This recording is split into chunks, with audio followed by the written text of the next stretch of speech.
What's up, everyone, and welcome to this episode of Revive Outdoors at NRA 2025. I'm here in the Ruger Marlin booth with Matt, and we are going to be talking about several new things. The most exciting thing that I am ready to talk about is what no one can see right now, which are two brand new suppressors, the RXD suppressors. So why don't we go ahead and show them? Yeah, so we have two.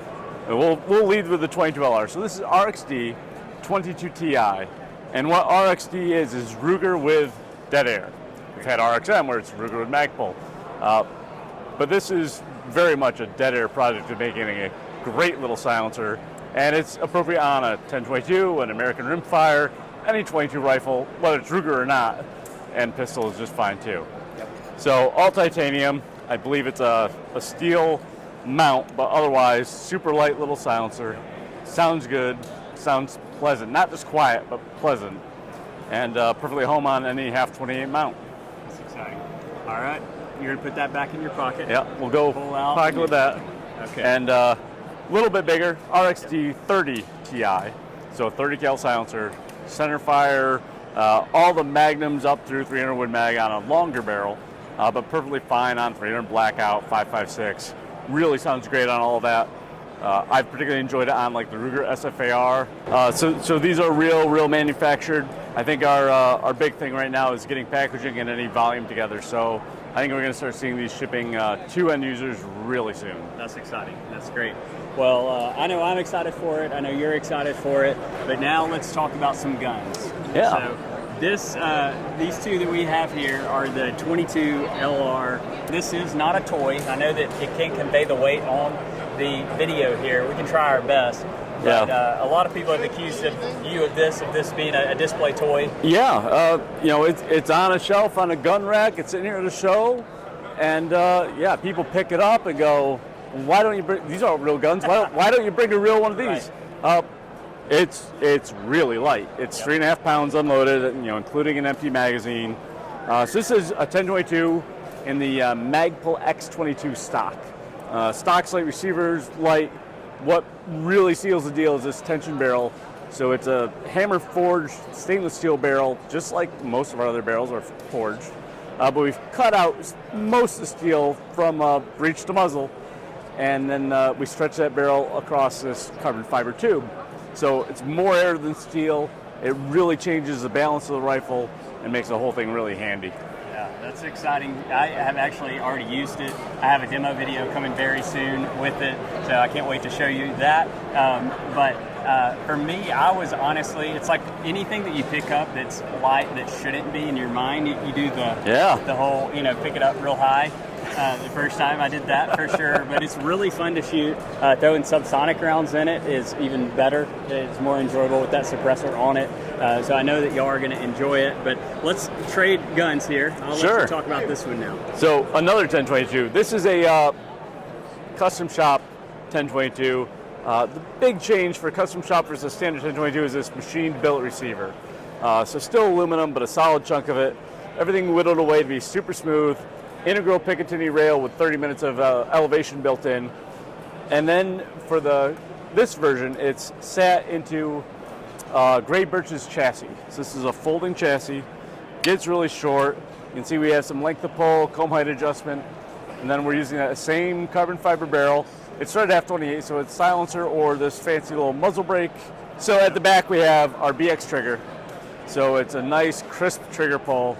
And then the other feature on the custom shop is an automatic bolt drop. Nice. So instead of the little toggle that you might have to monkey with and reteach yourself every now and again how to close the bolt, it's super easy to open, lock, and then close. That's really nice. And then here on the front lower here. Yeah, absolutely. The chassis is covered in M-lock, so easy to mount accessories. It also features that 1.5-inch dovetail, that archetype mount for tripod, bipod, whatever you need to get a field. That's really nice. And then, so now moving from the 10-22s over to what is possibly one of my favorite rifles is the Ranch series. So if you're not familiar with the Ranch series, they had a Gen 1, now we have a Gen 2 that is out. We have used them. I was telling Matt that we have over 40 harvests with the Gen 1 and probably close to it now with the Gen 2. We have a 350 Legend long range episode that we're going to be coming out for the Gen 2, so be on the lookout for that. But why don't you take us through the details of this Gen 2, what updates from Gen 1 to Gen 2, so that way those that are looking, you know, there's still plenty of Gen 1s out there. Yeah. And so if somebody goes to their gun shop, what's going to be the difference from 1 to 2? Well, you can't go wrong either way. I do have an affinity for Gen 2. So it's still an American rifle tip to toe. That means it's a nice smooth bolt action, 70-degree throw, easy bolt lift, tang safety that's super accessible to everybody. But a lot of those changes are captured here in Gen 2. So we have a stock that's a little bit stiffer all the way around. We now feature this comb riser that can snap off if you want it a little lower. We can add to it or add some taller combs if you need it higher. A super squishy butt pad. And what's missing in the one I'm showing you is a spacer. This ships as a 13.75 inch length of pole. Perfect for most adults. But we've removed that spacer to demonstrate how short this is at a 12 inch length of pole. And we've really found those two sizes work for most people. We do have some intermediate spacers available as well if you really want to fine tune it. Yep. At the tang safety, you can reach it as a right-hand shooter or left-hand shooter. We see that one white line, and that means that it's on safe, but I can still open or close the bolt. If I pop that all the way back, the bolt's locked in battery. You're not going to catch it on something and lose it around in the field. And still, when it's time to shoot, I can just push that all the way forward, skipping right past that middle position to fire. The gun will go bang. I can still manipulate it. So it's super intuitive.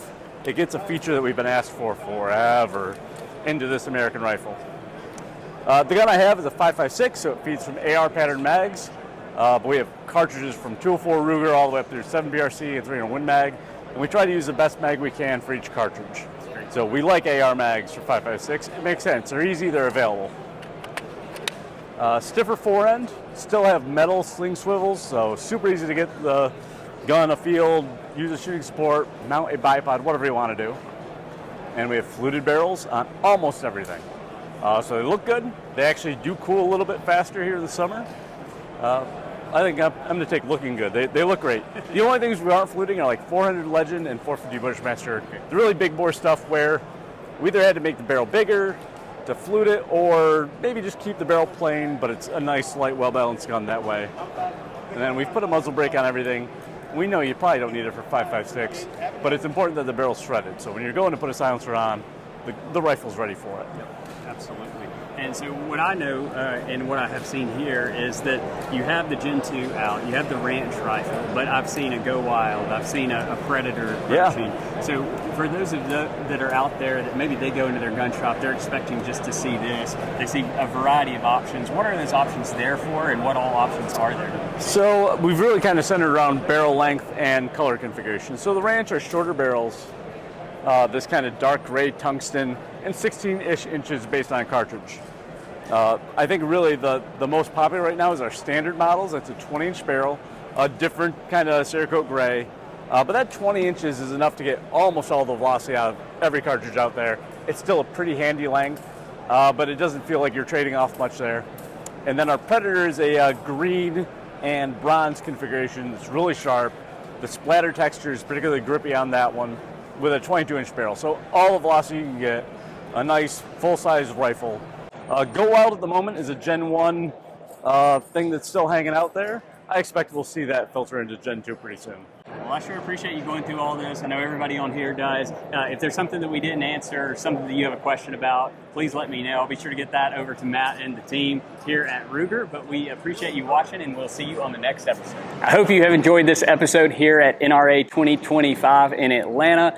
I wanted to share a little bit about who we are and what we do at Revive Outdoors. So we are a Christian-based nonprofit based out of Birmingham, Alabama, and our mission is to make a positive and eternal impact through conservation. The way that we do that is we teach adults how to hunt. So we have a hunting 101 workshop that they attend, which qualifies them for a one-on-one mentored hunt with one of our teams.